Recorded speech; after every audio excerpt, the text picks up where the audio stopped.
அந்த வசந்த காலத்தில் பிறந்தார். திக்கும் திசையெல்லாம் தலைக்கொடி நாட்டிய என் தலைவனுக்கு தலை வணங்கி எனது உரையை ஆரம்பிக்கின்றேன்.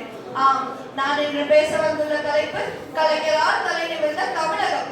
சொக்க வைக்கும் சொல்லழகும் சொற்போரை மற்றோரை திக்க வைக்கும் பேரழகும் கொண்டவர் கலைஞர் அவர்கள்.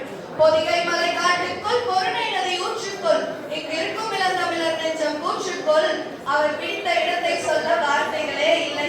அப்பப்பா, கல் தோன்றி மண் தோன்ற காலத்திற்கு முன் தோன்றிய மூத்த குடி என் தமிழ் கொடி. என் தமிழ் கொடியிருக்காக அவர் ஆட்சியை பற்றி ஏராளம் ஏராளம் தேரோடு கனவுகளை தெருவோடு விட்டுவிட்டு போராட வந்த தலைவர் அவர்.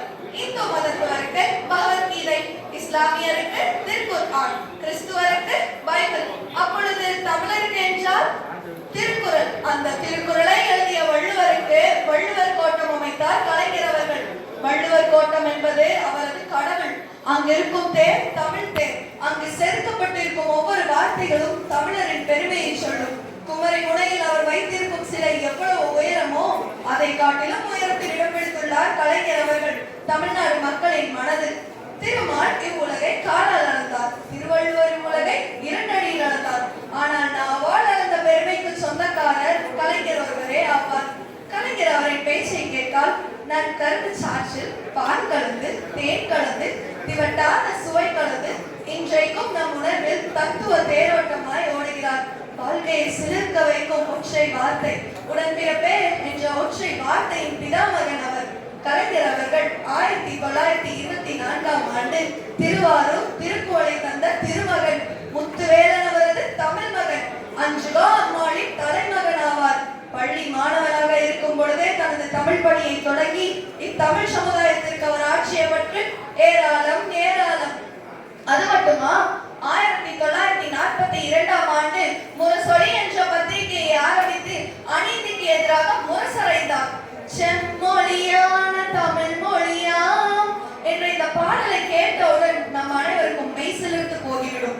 இந்த பாடலை இயற்றியது மட்டுமல்லாமல் தமிழருக்கு செம்மொழி என்ற அங்கீகாரத்தை வாங்கி தந்த பெருமையும் கலைஞர் ஒருவருக்கே சேரும்.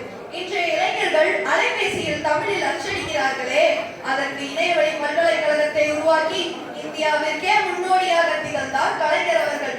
பெரியார் விட்டு சென்ற சுயமரியாதை பணியை கிஞ்சிற்றும் குறையாமல் பகுத்தறிவு மிக்க சமூகமாய் இத்தமிழகத்தை மாற்றி சமத்துவபுரம் கொண்டு வந்த சமத்துவ நாயகர், பகுத்தறிவு பகலவன் என்றெல்லாம் கூறினால் அது மிகையாகுமோ? தமிழனின் அறிவாற்றலை அழித்து விடலாம் என எண்ணி யாழ்ப்பாண நூலகத்தை தீ வைத்தனர். அடகுமா கலைஞரின் நெஞ்சம், அதனால் தான் அமைத்து தந்தார் அண்ணா 100 நூலகம். கலைஞரால் தலை நிமிர்ந்த தமிழகம். எதை சொல்ல?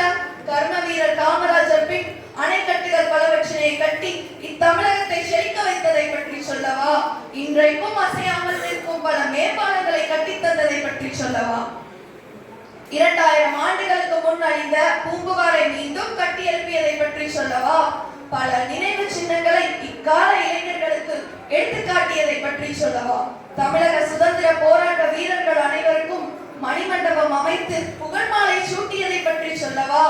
1000 பெண் உரிமை பேசலாம் என்று, ஆனால் அன்றைக்கே பெண்களுக்கும் சொத்தில் உரிமை உண்டு என்று கொண்டு வந்ததை பற்றி சொல்லவா? தாழ்த்தப்பட்டவருக்கும் ஒதுக்கப்பட்டவருக்கும் இடஒதுக்கீடு வழங்கி இடஒதுக்கீட்டின் பலனை இவ்வுலகைய செய்ததை பற்றி சொல்லவா? முடியுமா முடியுமா என்றார்கள், முடித்து காட்டினார் கலைஞர் அவர்கள். மொழி அழிந்தால் இனமழியும். ஆம், நம் தமிழினத்தை அழிக்கவே இந்தியை புகுத்த நினைத்தனர். பாருங்கள், போருக்கு புறப்படுவோம், வந்திருக்கும் இந்தி பெயை விரட்டிடுவோம் என்று அவர் கூறிய வார்த்தைகள் ராஜாஜி சர்க்காரை அதிர வைத்தது. மாதா பிதா குரு தெய்வம் என்பார்கள்.